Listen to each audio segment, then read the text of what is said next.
श्री शिवाय नमस्तुभयम। दोस्तों, आप सभी लोग जानते हैं कि 16 जनवरी 2025 यानी गुरुवार को पड़ रही है माघ महीने की तृतीय तिथि। और दोस्तों, यह वह तिथि है जो माघ महीने में पड़ने वाली सबसे बड़ी तिथि है, क्योंकि यह गुरुवार के दिन पड़ रही है, जो बहुत ही खास है।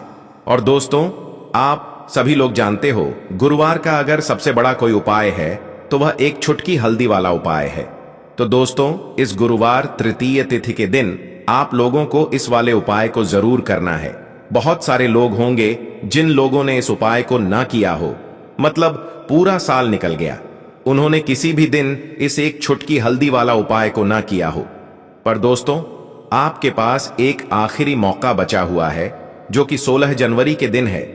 तो इस दिन आप लोगों को इस वाले उपाय को जरूर कर लेना है, भले ही आपने पूरे साल भर इस उपाय को ना किया हो।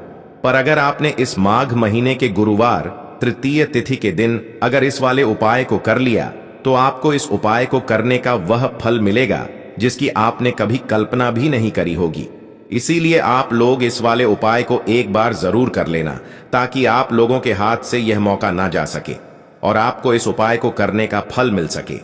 दोस्तों, यह उपाय पंडित जी ने अपनी अभी की ही शिव महापुराण की कथा में बताया है, जिस उपाय को आज हम आपको बहुत अच्छे से समझाने वाले हैं। इस वीडियो को देखने के बाद इस उपाय को समझने के लिए आपको कोई और वीडियो को देखने की जरूरत नहीं पड़ेगी। तो चलिए दोस्तों, उपाय को शुरू करते हैं। देखिए, यह इस माघ महीने के गुरुवार तृतीय तिथि के दिन यह इतना खास होता है, इतना महत्वपूर्ण होता है। देखा गया है, कभी कभी बड़े बड़े पूजा पाठ अनुष्ठान से जो मनोकामना पूर्ण नहीं होते, वह माघ महीने के गुरुवार तृतीय तिथि के दिन एक छोटे से उपाय करने से ही आपकी मनोकामना पूर्ण हो जाती है। और बहुत सारे लोगों ने इस उपाय को किया भी है और उनको इस उपाय को करने का फल भी जरूर मिला है। अगर आप लोग भी इस उपाय को करना चाहते हैं, तो आप इस उपाय को पहले अच्छे से समझ लेना, सुन लेना, उसके बाद करना। आपको इस उपाय का फल जरूर मिलेगा। और इस उपाय को कर लेने से आपके घर में चाहे किसी भी प्रकार की दुख और समस्या क्यों ना चल रही हो, आपको उसका कारण भी नहीं पता है कि भाई यह समस्या किस कारण से चल रही है।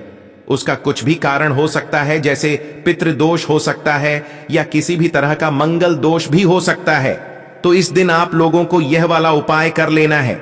यह एक ऐसा उपाय है, जिस उपाय को अगर किसी विशेष दिन पर किया जाए, तो भाई उस विशेष दिन का जो है वह तो हमें मिलता ही मिलता है। पर हमने उस दिन पर इस एक छुटकी हल्दी वाला उपाय को किया है, तो हमें उससे भी बड़ा फल मिलता है, और फल बहुत जल्दी मिलता है, क्योंकि आप इस उपाय को बहुत ही बड़े और विशेष दिन पर कर रहे हो। तो चलिए अब उपाय के बारे में बात करते हैं। लेकिन उससे पहले आप लोगों को यह जानना आवश्यक है कि आखिर यह उपाय किस समय करना है, किसको करना है और कैसे करना है। तो चलिए हम आगे आपको वीडियो में एक एक करके बता देते हैं। लेकिन उससे पहले अगर आप लोग हमारे चैनल पर नए हैं, तो हमारे चैनल को सब्सक्राइब कर लेना और इस वीडियो को लाइक करके कमेंट बॉक्स में श्री शिवाय नमस्तुभयम ओम नमः शिवाय जरूर टाइप कर देना। तो दोस्तों, इस एक छुटकी हल्दी वाला उपाय को हमें इस गुरुवार तृतीय तिथि के दिन कैसे करना है, किसको करना है, किस समय करना है और कहां पर करना है, ये सारे सवालों के जवाब आपको इस वीडियो में मिल जाएंगे। और जो ये वीडियो देखेगा भाई, उसको एक छुटकी हल्दी वाला उपाय जरूर करना चाहिए, क्योंकि इस दिन हल्दी का भी बहुत ही बड़ा और विशेष महत्व होता है। और जब बात आ जाए एक छुटकी हल्दी वाला उपाय की, तो यह सोने पर सुहागा वाली बात हो जाती है, और यह एक बहुत ही बड़ा उपाय हो जाता है इस गुरुवार तृतीय तिथि का। तो अब दोस्तों, इस एक छुटकी हल्दी वाला उपाय को आखिर करना किसको है, सबसे पहले हम लोग वह बात जान लेते हैं। तो देखो, घर की जो बड़ी माताएं बहनें होती हैं, उन माताओं बहनों में से कोई भी एक बड़ी माता बहन इस वाले उपाय को कर सकती है। और दोस्तों, अगर आप चाहे तो अपने घर में से सभी सदस्यों को भी इस उपाय को करवा सकते हैं। अगर किसी व्यक्ति की खुद की कोई मनोकामना है, खुद की कोई दुख और परेशानी है, जो कि वह अपने लिए ही करना चाहता है इस वाले उपाय को तो वह खुद अपने लिए भी कर सकता है। बाकी अगर कोई घर में से ऐसा है जो कि अपने पूरे घर परिवार की सुख और शांति के लिए यह वाला उपाय करना चाहता है, तो भाई वह भी कर सकता है। उसमें भी कोई दिक्कत वाली बात नहीं है। कहने का मतलब यह है कि इस उपाय को हर एक सदस्य भी कर सकता है। और पूरे घर परिवार के सदस्य के लिए घर की बड़ी माताओं बहनों में से कोई एक माता बहन भी कर सकती है। माताएं बहनें अगर घर में उपस्थित ना हो या वह यह वाला उपाय ना कर पा रही हो तो फिर घर का कोई बड़ा सदस्य भी इस एक चुटकी हल्दी वाला उपाय को कर सकता है, चाहे फिर वह पुरुष ही क्यों ना हो। उसमें कोई भी दिक्कत वाली बात नहीं है।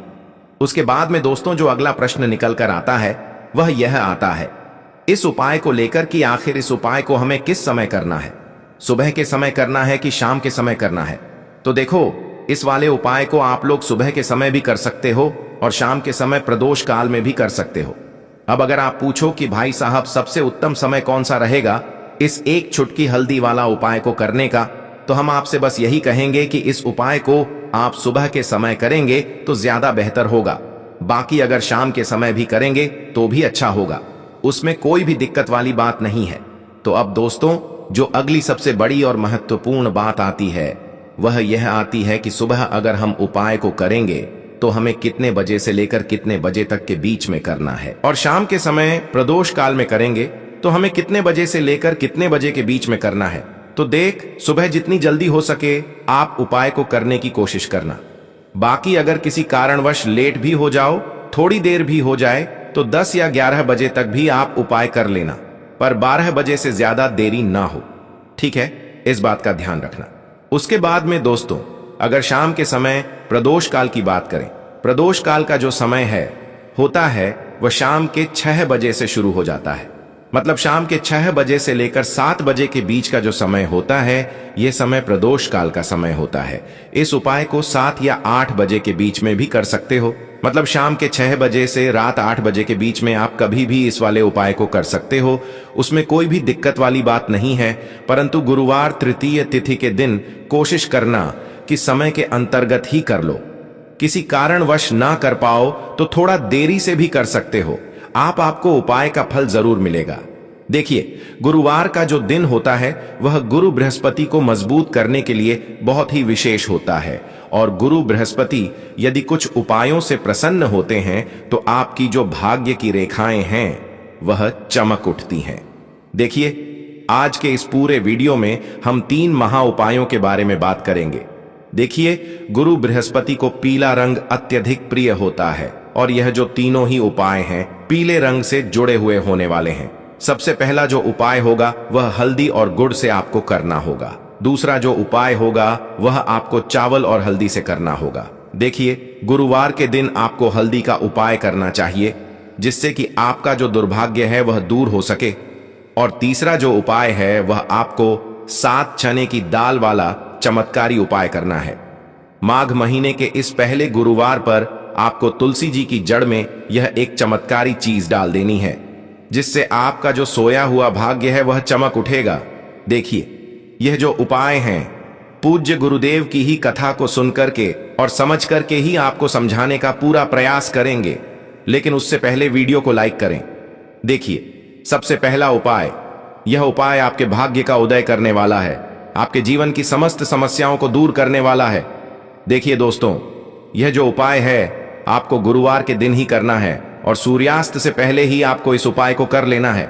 देखिए, इस उपाय के लिए आपको एक तांबे के पात्र के अंदर शुद्ध जल लेना है, इसी के साथ में आपको एक चुटकी हल्दी लेना है और इसी के साथ में आपको एक गुड़ का टुकड़ा लेना है। अब देखिए, इन तीनों ही सामग्रियों को आपको केले के वृक्ष के वहां पर लेकर के जाना है। देखिए, 9 ग्रहों में सभी ग्रहों का अपना अलग अलग महत्व होता है और जो गुरु बृहस्पति ग्रह है उनमें गुरुवार का दिन बृहस्पति ग्रह को समर्पित होता है। देखिए, यदि आपके कुंडली में बृहस्पति ग्रह मजबूत नहीं है तो चाहे आप कितनी भी मेहनत कर लें, आपको अपने किसी भी कार्य में सफलता नहीं मिल पाती है। यानी कि यदि गुरु ग्रह मजबूत होता है तो आपको अपने भाग्य का साथ मिलता है। जिस भी कार्य में आप हाथ डालेंगे, जो भी कार्य आप करने की कोशिश करेंगे, उसमें आपको सफलता निश्चित ही मिलेगी। तो देखिए, गुरुवार के दिन सबसे पहले तो आपको एक चुटकी हल्दी उस तांबे के पात्र के अंदर डाल देनी है और जो एक टुकड़ा गुड़ है उसे भी आपको इसी पात्र के अंदर डाल देना है। और इस प्रकार से इस पात्र को तैयार करने के बाद आपको यह जो जल है इसे केले के वृक्ष में ध्यान रखना। गुरुवार के दिन केले के वृक्ष की जड़ में साक्षात भगवान विष्णु का निवास होता है। तो देखिए, आपको ओम नमो भगवते वासुदेवाय इस मंत्र का जाप करते हुए बिल्कुल पतली धारा के रूप में इस जल को धीरे धीरे समर्पित कर देना है। आपके जीवन की जो भी परेशानियां हैं, जो भी विपत्तियां हैं, वह इस उपाय के माध्यम से निश्चित ही दूर हो जाएंगी। तो आपको यह उपाय अवश्य ही करना है। तो देखिए दोस्तों, इस प्रकार से यह पहला उपाय आपको करना है। अब हम जानते हैं दूसरे उपाय के बारे में। देखिए, यह विशेषकर माघ महीने का गुरुवार है और इस दिन आपको विशेषकर चावल का उपाय अवश्य ही करना चाहिए। और यह जो चावल का उपाय है बहुत ही खास होने वाला है। देखिए, आपको एक तांबे का पात्र लेना है, उसमें आपको शुद्ध जल लेना है, इसी के साथ में आपको एक चुटकी हल्दी लेनी है और इसी के साथ में आपको 11 चावल के दाने लेना है। एक चावल का दाना भी आप ले सकते हैं, 11 भी ले सकते हैं, 3, 5 जितने भी आपकी इच्छा हो उतने आप ले सकते हैं। लेकिन चावल के जो दाने हैं वह खंडित नहीं होने चाहिए, इस बात का आपको ध्यान रखना है। देखिए, इस उपाय को करने का विशेष महत्व है कि यदि आपके जीवन में धन की समस्या बहुत ही अधिक है तो आपको यह उपाय करना चाहिए। आपका जीवन सौभाग्यशाली नहीं है तो यह उपाय आपको करना चाहिए। आपके जीवन में मान सम्मान की कमी है तो यह उपाय आपको करना चाहिए। आपके जीवन में गुरु ग्रह कमजोर अवस्था में है तो यह उपाय आपको करना चाहिए। देखिए, सबसे पहले तो आपके पास जो एक चुटकी हल्दी है उसे आपको ओम नमो भगवते वासुदेवाय इस मंत्र का जाप करते हुए आपको एक चुटकी हल्दी उस पात्र के अंदर डाल देनी है। देखिए, गुरुवार का दिन भगवान विष्णु को समर्पित होता है तो यह जो एक चुटकी हल्दी, इसे आपको ओम नमो भगवते वासुदेवाय इस मंत्र का जाप करते हुए पात्र के अंदर डाल देनी है। अब देखिए, आपके पास जो चावल के दाने हैं उन्हें भी आपको इदम अक्षदम ओम महालक्ष्मी नमः इस मंत्र का 11 बार जाप करते हुए उसी पात्र के अंदर डाल देने हैं। तो उपाय की शक्ति कई गुना अधिक बढ़ जाती है। इसीलिए आपको मंत्र दिखाए जाते हैं ताकि आपको मंत्रों का भी उच्चारण करना है और आपके जो कार्य हैं वह सिद्ध हो सके। तो मंत्रों का जाप करने के बाद आपको चावल के दाने भी उसी पात्र के अंदर डाल देने हैं। अब देखिए, आपको आप ही के घर में यह पात्र लेकर के जाना है और जहां कहीं भी आपके घर में तुलसी जी का पौधा है वहां पर आपको यह जल धीरे धीरे समर्पित कर देना है। हल्दी मिश्रित जल और चावल से युक्त जल यदि आप गुरुवार के दिन इस तुलसी जी के पौधे में अर्पित करते हैं तो आपके जीवन में कभी भी धन संपदा की कमी नहीं होती है। आपको उत्तर दिशा की तरफ अपना मुख करना है और ओम नमो भगवते वासुदेवाय इस मंत्र का जाप करते हुए यह जो जल है इसे तुलसी जी के पौधे में अर्पित कर देना है। और जल को अर्पित करते समय आपके जीवन की जो भी परेशानियां हैं, जो भी समस्याएं हैं, उन्हें आपको बोल देना है। आपके जीवन की जो सारी समस्या है वह सभी दूर हो जाएगी। तो इस प्रकार से आपको यह दूसरा उपाय करना है। अब हम जानते हैं तीसरे विशेष और अंतिम उपाय के बारे में। देखिए, यदि आपके जीवन में धन संपदा की बहुत ही ज्यादा कमी रहती है और आप चाहते हैं कि महादेव की कृपा से आपके जीवन में धन संपदा और ऐश्वर्य कीर्ति बढ़ते जाएं, तो आपको यह उपाय करना चाहिए। देखिए, यदि आपका बृहस्पति ग्रह कमजोर है, गुरु ग्रह कमजोर है और यदि बृहस्पति ग्रह कमजोर होता है तो हमें भाग्य का साथ नहीं मिल पाता है। आप कितने ही प्रयास कर लीजिए लेकिन आपका जो व्यापार है वह नहीं चलेगा। आपको नौकरी के लिए बार बार असफलता प्राप्त होगी। तो यदि आपके साथ भी ऐसा हो रहा है कि आपका जो व्यापार है वह नहीं चल पा रहा है, यानी कि भाग्य का साथ नहीं मिल पा रहा है, यदि आपको अपने जीवन का भाग्य जगाना है तो आपको यह विशेष उपाय अवश्य करना है। देखिए, यह उपाय आपको मात्र 7 यानी कि 7 चने की दाल से करना होगा। देखिए, बहुत ही विशेष उपाय है। मात्र गुरुवार के दिन ही इस उपाय को किया जाता है। आपके जीवन की धन संबंधित परेशानियों को दूर करने के लिए देखिए, इस उपाय के लिए आपको 7 चने की दाल लेनी है। देखिए, चने की जो दाल है वह खंडित नहीं होनी चाहिए। इसी के साथ में आपको एक तांबे के पात्र के अंदर शुद्ध जल लेना है और इसी के साथ में आपको एक टुकड़ा गुड़ लेना है जिसे आपको उसी पात्र के अंदर डाल देना है। तो आपको यह जो गुड़ का टुकड़ा है उसी पात्र के अंदर डाल देना है। अब देखिए, यह जो 7 चने की दाल है और गुड़ से युक्त जो जल है, इसे आपको भगवान शिव के मंदिर में लेकर के पहुंचना है। अब देखिए, ये जो 7 चने की दाल है, इस पर आपको थोड़ा सा जो गुड़ वाला जल है उसे अर्पित कर देना है। यानी कि चने की जो दाल है वह थोड़ी सी गीली हो जानी चाहिए। और अब जो एक एक चने की दाल है उसे आपको शिवलिंग पर अर्पित करते जाना है। बृहस्पति शवर महादेव का मन में स्मरण करते हुए, बृहस्पति शवर महादेव का स्मरण करते हुए एक एक चने की आल आपको अर्पित करना है। हमारे शास्त्र में लिखा हुआ है और पूज्य गुरुजी ने स्वयं कहा है कि जो भी व्यक्ति शिवलिंग पर स्वर्ण अर्पित नहीं कर सकता है, केवल उसे चने की दाल ही अर्पित कर देनी है। यानी कि जो भी व्यक्ति गुरुवार के दिन चने की दाल शिवलिंग पर कर देता है तो वह स्वर्ण से कम नहीं मानी जाएगी, आपको उतना ही पुण्य फल प्राप्त होगा।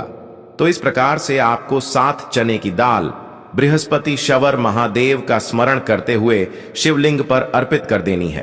अब देखिए, आपके पास है गुड़ से युक्त तांबे के पात्र के अंदर जल। अब आपको प्रार्थना करनी है कि जीवन का जो दुर्भाग्य है वह सभी समाप्त हो जाए। आपके जीवन में जो भी आपका भाग्य है, यदि वह आपका साथ नहीं दे पा रहा है तो वह आपका साथ देने लगे। आपकी दुकान है, आपकी जो नौकरी, उसमें आपको सफलता मिल जाए, ऐसी कामना करते हुए श्री शिवाय नमस्तुभयम इस मंत्र का जाप करते हुए चने की दाल के ऊपर ही आपको यह जो गुड़ से युक्त जल है आपको शिवलिंग पर अर्पित कर देना है। देखिए, यह उपाय आप सुबह से लेकर के रात्रि तक किसी भी समय में कर सकते हैं। तो देखिए, आज के इस पूरे वीडियो में हमने आपको 3 बहुत ही सुंदर से उपाय बताए हैं। तीनों ही उपायों में से आपको जो भी उचित लगे उसे आप कर सकते हैं। तो दोस्तों, यह थे पूज्य गुरुजी द्वारा बताए गए कुछ बहुत ही खास उपाय। अगर आपको जानकारी अच्छी लगी हो तो वीडियो लाइक करिएगा। मिलते हैं फिर एक नए वीडियो के साथ। श्री शिवाय नमस्तुभयम।